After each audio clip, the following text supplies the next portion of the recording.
Okay guys, Bill Campbell back here again. We're going to talk about derivatives, specifically swap markets and contracts. So let's get rolling.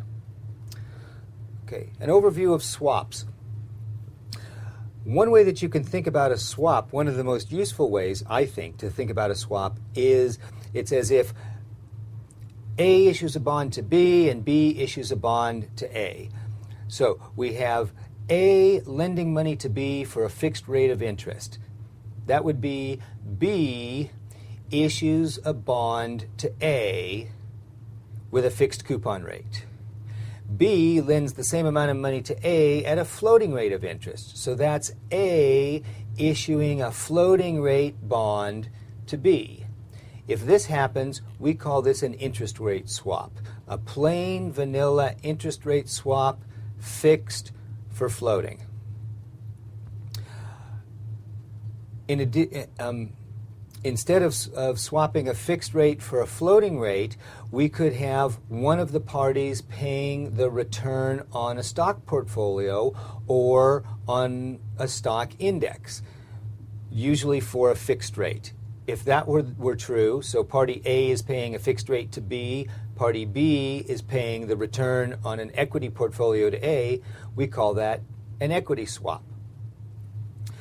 If the two loans, if the two bonds we're thinking about that are being issued, in theory, in essence being issued, if they're in different currencies, then it's a currency swap. So A lends US dollars to B, and B lends British pounds to A, then that would be a currency swap.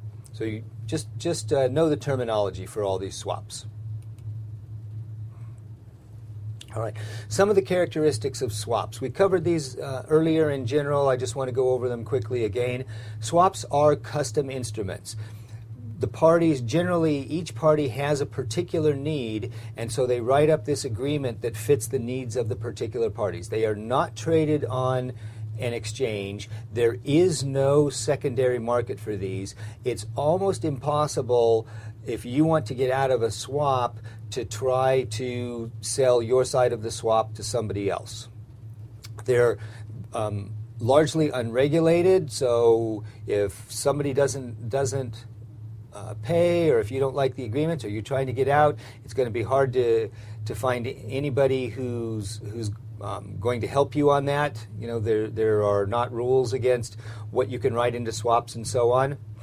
Because these are custom instruments between two individuals or two corporations, you certainly have to worry about default risk. If you don't know your counterparty extremely well, there's a concern that when you get to one of the payment dates or the end date on the swap, that they may not make the payment that they owe you.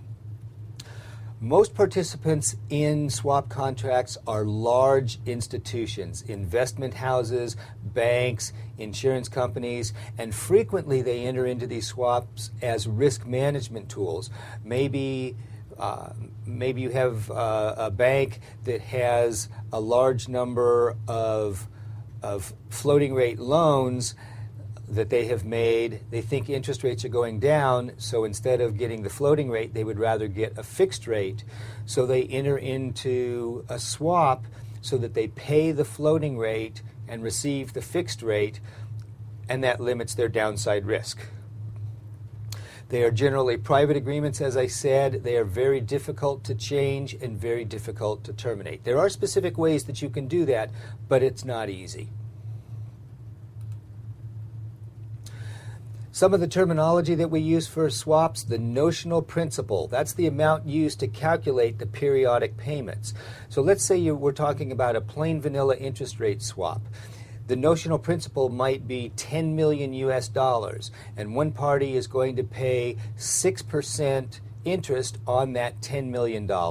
So 6% interest on $10 million would be $600,000 per year, or if it's paid semi-annually, $300,000 every 6 months.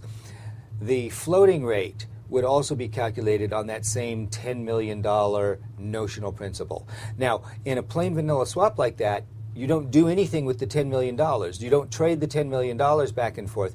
It's simply used to do your calculations. If you have a floating rate component, that floating rate is usually based on US LIBOR, but it could be based on other indices as well. LIBOR is the most common.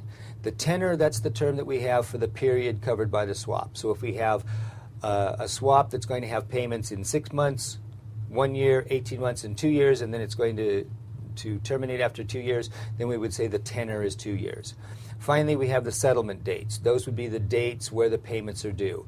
So 6 months from now would be a settlement date, a year from now, 18 months from now, 2 years from now. Those would all be the settlement dates for this swap.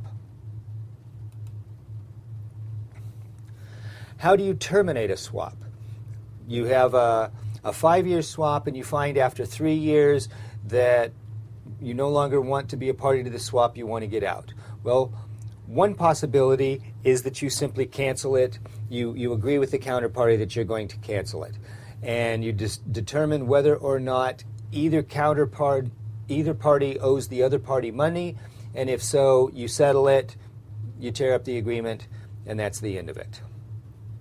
Another possibility is that you enter into an offsetting swap. So maybe you are currently entered into a swap where you are receiving a floating rate and paying a fixed rate. You talk with that counterparty, they don't want to let you out, so you enter into another swap, either with that counterparty or with a different counterparty, where what you're paying on the first swap, you are receiving on the second swap, so that it offsets, so that your net on those two transactions is zero. That would be a way of effectively getting out of the swap. The third is exercising something called a swaption. A swaption is an option on a swap. So you may enter into a swap and at the same time buy a swaption that allows you sometime in the future to enter into an offsetting swap. I have to tell you this. When I first started teaching derivatives at level 1, I was reading through the curriculum one day sitting at my computer, and I got to the point where I read this word swaption, and just as I read it, my wife was walking behind me, and she stops and she looks at me and she says, "That is not a real word." Swaption. Finally, if you can find a party that would be interested and you get the permission of your counterparty, you could sell your position in the swap. So if you find a third party who would like to enter into the swap in your place and your counterparty says it's okay, you could potentially sell your position in the swap. It's not very likely you're going to be able to do that, but it's a possibility.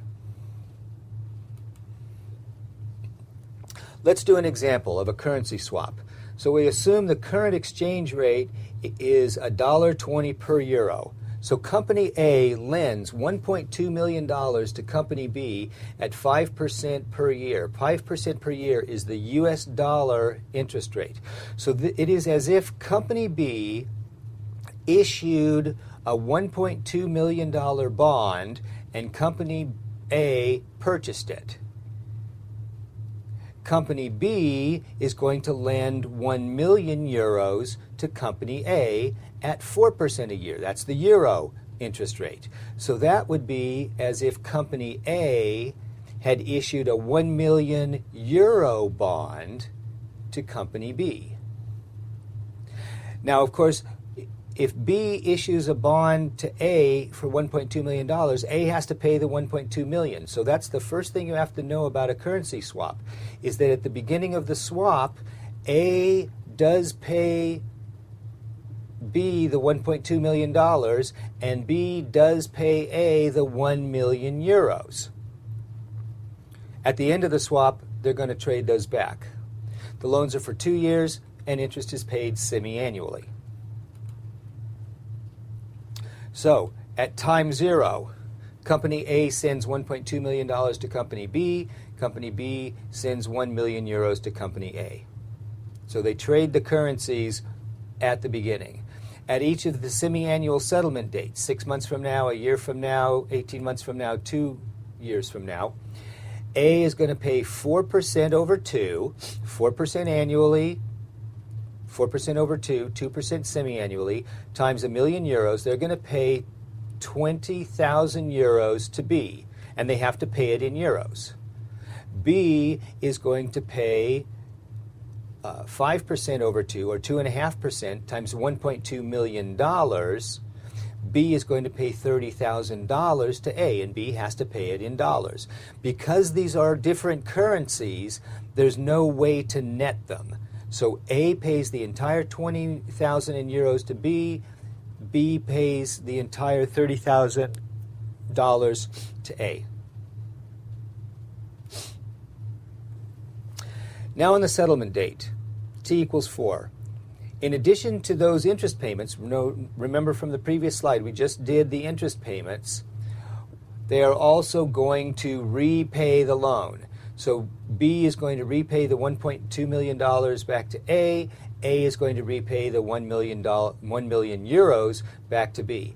Notice that the currency exchange rate 2 years from now doesn't matter. It never enters into the equation. The exchange rate is set the day that you enter into the swap. So you traded $1.2 million for 1 million euros at the beginning. You're going to trade $1.2 million for 1 million euros at the end. Doesn't matter what happens with exchange rates. We call this a fixed for fixed currency swap because A is paying a fixed interest rate to B and B is paying a fixed interest rate to A. We could have a fixed for floating. So we could have had company A paying a fixed rate to company B in one currency and B paying a floating rate to A in a different currency, or the other way around. Or it could be floating for floating. A could pay a floating rate to B in one currency. B could pay a floating rate to A in a different currency. And if it's floating for floating, the underlying indices don't have to be the same. So you may have US dollar LIBOR as the floating rate currency for the dollar payments and Euro LIBOR for the floating rate payments for the euro. Shoot.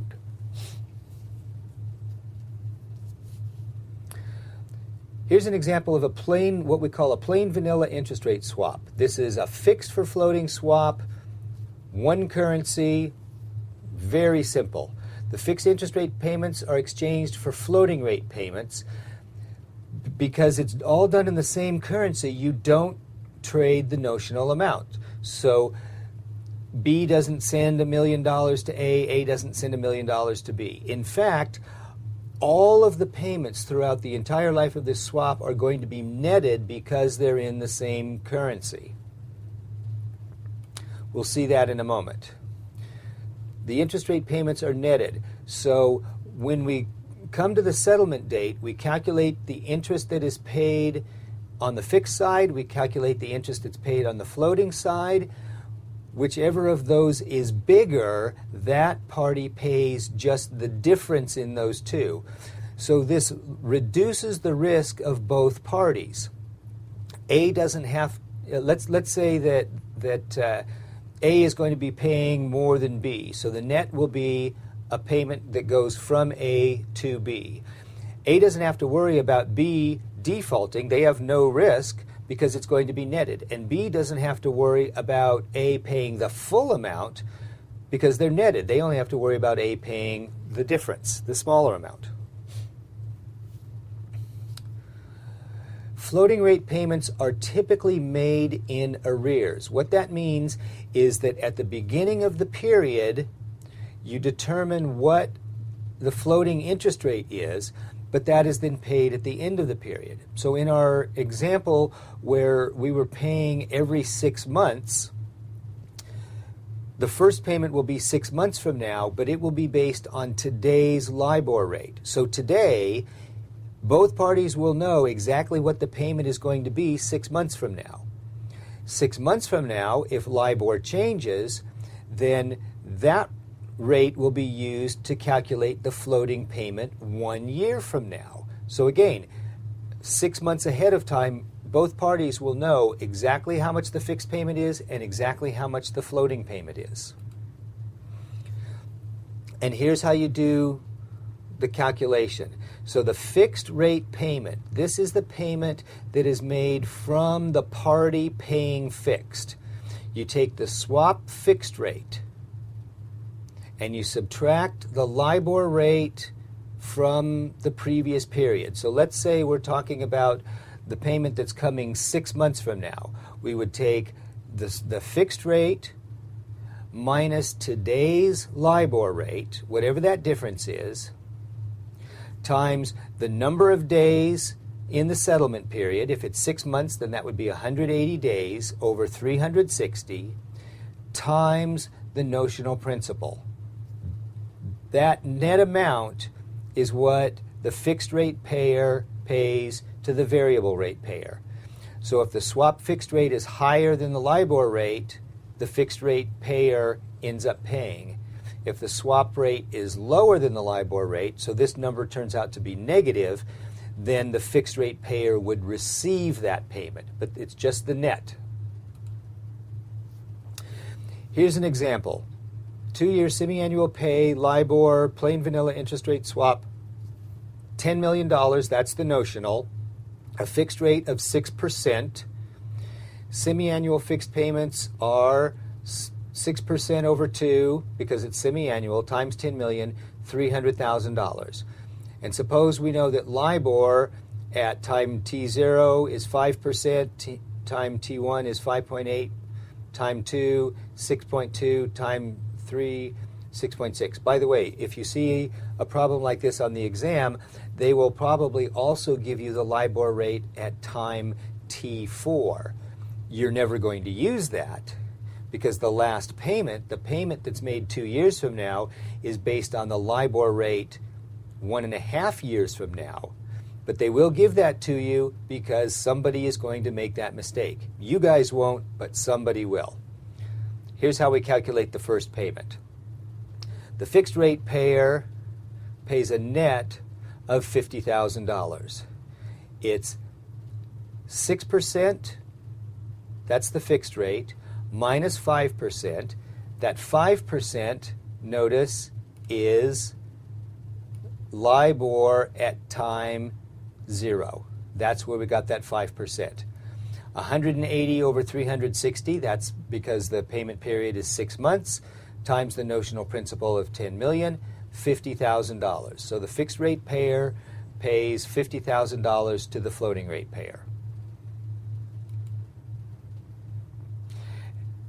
Notice, on initiation at time 0, we know exactly how much is going to be paid at that first payment 6 months from now.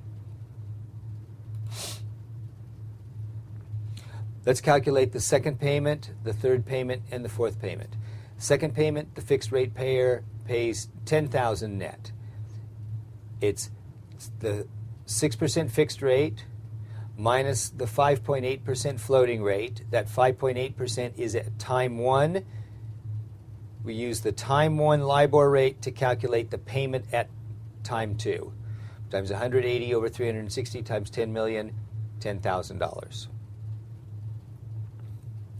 The third payment, the floating rate payer pays $10,000.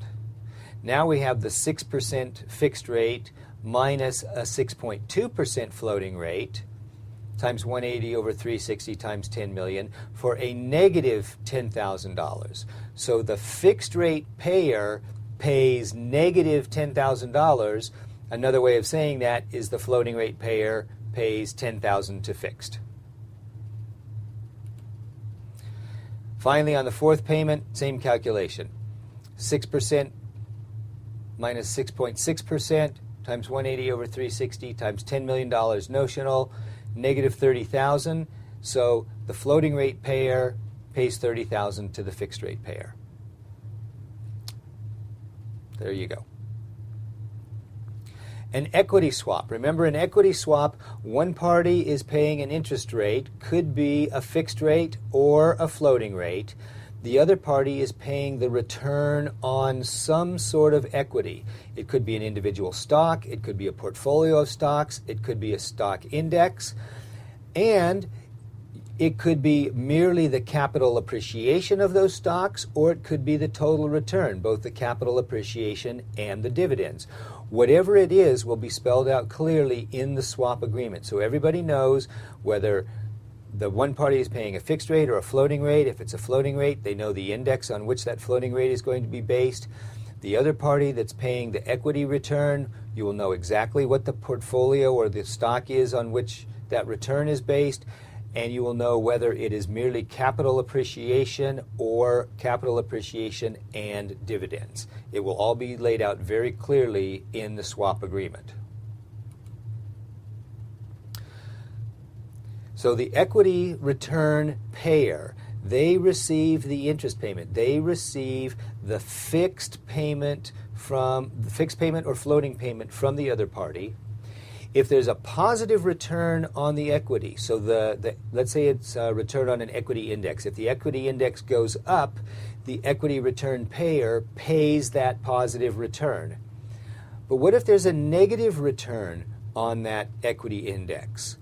Well, then a negative return would be like the equity payer is paying a negative amount of money to the interest payer. In other words, they are receiving money from the interest payer. So notice in this situation, it's possible for the party that's paying interest to pay more than the amount of interest, because if there were a negative equity return, they would pay the total amount of their interest plus whatever the negative equity return is. The interest rate payer pays the interest payment. If there were a positive return on the equity, they receive that. If there were a negative return on the equity, they would pay that. Let's do an example here. A 2-year, $10 million notional quarterly pay equity swap. The equity return is the S&P 500 index. Fixed rate is 8%. The current index level is 986. At the end of quarter one, the S&P 500 is up to 1030. That return from 986 to 1030 is 4.46%. Quarter two, it drops back down to 968. That's a loss of 6.02%. Quarter three, it's up to 989. That's a return of 2.17%. So the equity holder is going to get whatever is going to receive the 8% per year or 2% per quarter, and they're going to pay out whatever the return is on their equity portfolio and receive any dividends as well. So here's our calculation. Quarter one, the return on the equity portfolio was 4.6%. The equity payer has to pay that. They receive 2, so their net is they pay out 2.46%. On a $10 million notional, they have a net payment of $246,000. Quarter two, the equity index lost 6.02%. So the equity payer pays a negative 6.02, and they receive 2%, so the total is that they receive 8.02%. So the equity payer gets a total payment of $802,000. Notice they paid $246,000 the first quarter, they receive $802,000 the second quarter. Third quarter, the return on the index is 2.17%. Net of the 2% fixed payment is 0.17%. So the equity payer pays a total of $17,000 net to the fixed payer. Let's do a problem. Acme is an 8% quarterly fixed rate payer on a $10 million notional equity swap based on an index. Currently the index is at 1180. If the index is 1140 at the end of the quarter, how much will Acme pay or receive?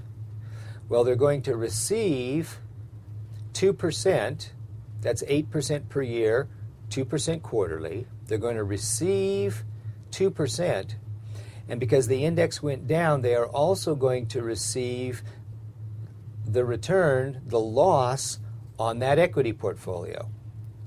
So the correct answer is A. Let's see.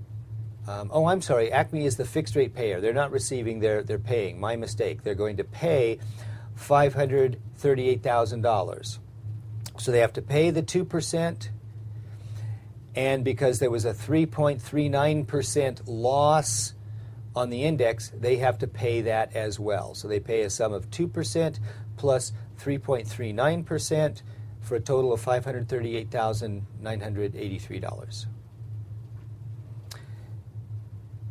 There you go. That's it for swaps. We'll see you again next time.